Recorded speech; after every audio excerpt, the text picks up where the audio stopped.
যারা আছে তাদেরকে আমরা সময় দিতে চাই, অত তড়িঘড়ি করার দরকার নেই। গতকালকে যারা এই তড়িঘড়ি করেছিলেন, কি আনসার নাকি কিসের আনসার? পুলিশ ছাড়া এদের যদি চলতে পারে আনসারের কোনো দরকার নেই, ছাতা বিলুপ্ত করে দেওয়া দরকার। মানে 9 সাল থেকে 23 সাল পর্যন্ত যারা ঢুকেছে, একে একটা মানুষের জাত ঢুকেছে।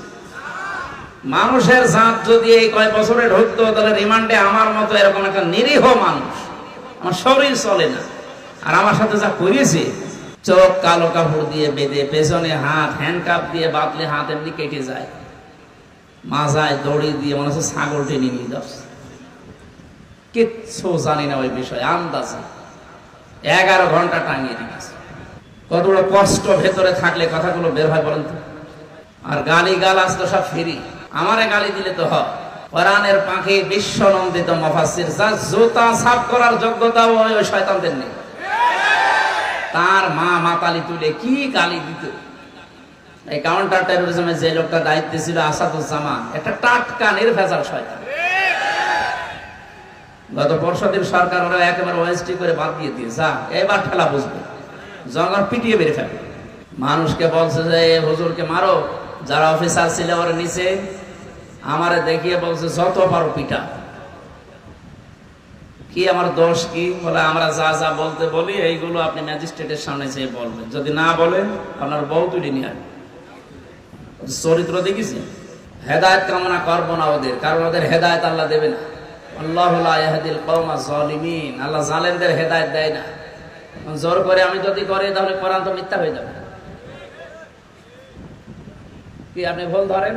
আমি বলেন না হুজুর দোয়া করেন, দোয়া করে করবো কি? ওদের জন্য তো দোয়া করা নিষেধ। ওয়ালা তুসাল্লি আলা আহাদিম মিনহুম মাতা আবাদা ওয়ালা তাকুম আলা কবরি, সূরা তাওবার 84 নম্বর আয়াতের প্রথম অংশে জানিয়েছেন, হে নবী, দোয়া করা দূরের কথা, ওরা মরে গেলে কবরের পাশে দাঁড়াবেন না। আজকে ডক্টর ইউনূস ঘোষণা দিয়েছে, যত মিথ্যা মামলা আছে বাংলাদেশে এই বৃহস্পতিবারের আগে সব যেন নষ্ট হয়ে যায়। ডক্টর অ্যাক্টিভিটিস, কথাবার্তা, যে কাজকর্ম যা দেখছি, এভাবে যদি কিছুদিন চলতে থাকে দেশ থেকে সত্যি যে জুলুমগুলো হয়েছিল কিছুটা কিছু ক্ষত কাটবে। তাকে সময় দেওয়া দরকার। আমার সাথে যিনি ছিল মাওলানা মুফতি ফখরুল ইসলাম, হাতিয়ায় বাড়ি নোয়াখালী, লোকটা একটা ভালো মানুষ, অথচ তারে ধরে নিয়ে যে মাটির নিচে এমন জায়গায় রেখেছি, পেছনে হাত বেঁধে, চোখ কালো কাপড় দিয়ে বাঁধা, আমার পাশেই আমার ঘরে ছিল উনি প্রায় 3 বছর। মাঝে মাঝে দুঃখের এই কথাগুলো যখন বলতো, আমি নিজেই চোখ দিয়ে পানি বের হয়ে যেত। মানুষ এটা করে। এখনো পর্যন্ত অনেকে জালেমদের পক্ষে স্ট্যাটাস দিচ্ছে। আপনি নিজেও জালেম, যার পক্ষে স্ট্যাটাস দিয়েছেন সে তো বিশ্ব জালেম।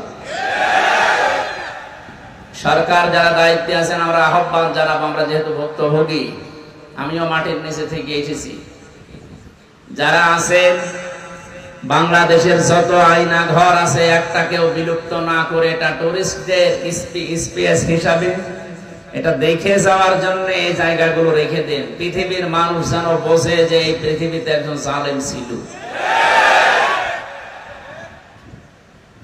আপনি তো 2 দিনও বাড়ির বাইরে যে থাকতে পারেন না, আর লোকটা জানেই না যে দুনিয়া নামে কিছু আছে কিনা।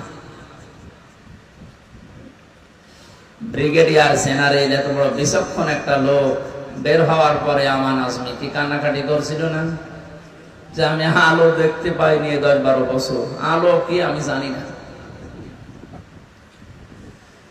এদেরকে আল্লাহ মাফ করবে বলে আমার তো মনে হয় না, কারণ কোরআনে কারিমে আছে, আল্লাহু লা ইয়াহদিল কওমা যালিমিন, জালেমদের আমি আল্লাহ পথ দেখাই না, হেদায়েত দেই না।